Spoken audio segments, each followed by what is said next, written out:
Oh, hello. This is a little bit different. We're in a bed. I want to tell you a story. A fitness story, but it's a story. So, once upon a time, I didn't really like doing fitness. I never really did the gym, even though my mother was a bodybuilder whilst I was growing up. I ultimately was always thrown into sports like gymnastics, field hockey, netball, swimming, rugby for a little bit, field, I did javelin, played rounders, all that kind of stuff. All of that. I used to do all of that. And then age happened and I grew up and I was at university and I was doing capoeira, which is a Brazilian martial art. It's the dancey one that doesn't affect anybody. Lies. And with that, I got really, really into it, but I noticed that my knees weren't really that great. So I thought, I should go to the gym. And I decided to go to Fitness First, which is a medium level fitness chain in the UK. So I go to this gym, no idea what I'm doing. This place looks terrifying as hell. And I've booked in with a taster session with a personal trainer. So remember that this is long, long before I even entered this world, okay? And this was also in 2004. There was no fitness influencers around, okay? All of this influencer stuff that didn't exist then, okay? It was just old school in a way.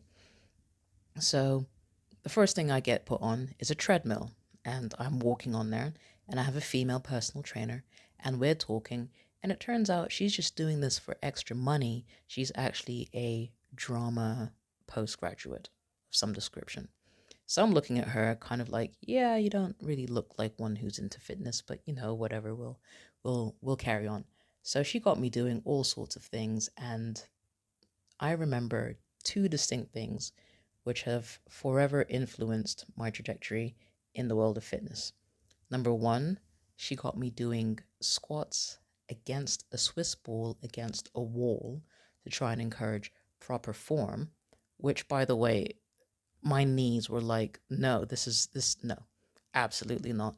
She got me doing different angles. It didn't work out. My knees blew up the next day. 100% do not recommend. Two, she didn't explain how, if you've never done any gym exercises or anything, that the next couple of days, for me it was 2 weeks, will be hell. You will have this thing called delayed onset muscle soreness, and it will suck, and your legs will cease to exist. And that's exactly what happened, but I didn't know what this thing was, and I thought I was broken.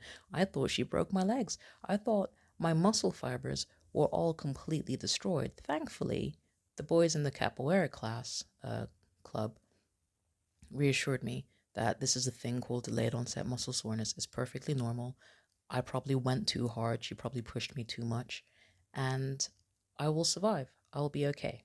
Great to know, but also fuck that coach. So this is just a little story, a little snippet, a little taste of my little soiree dance, my little dance into fitness, because I know a lot of people look at me and they assume that I was born of the cloth of fitness. I can assure you, I am a heathen. I do not agree with a lot of fitness stuff. Like, how are you not allowed to be happy with your body? Like, when does it stop? When do you get to stop thinking about, you constantly need to improve, constantly need to thrive? How about you reach a point where you're happy and your body's happy and you're feeling good and it's feeling good and you're enjoying that feeling good, and then when it doesn't feel so good, then you can modify it. But like, in the majority of time, you want to be feeling good, not hating yourself, not hating your body, not hating what you're going through. It's a little bit of weird. It's a little bit weird. So that's my first story. Goodbye.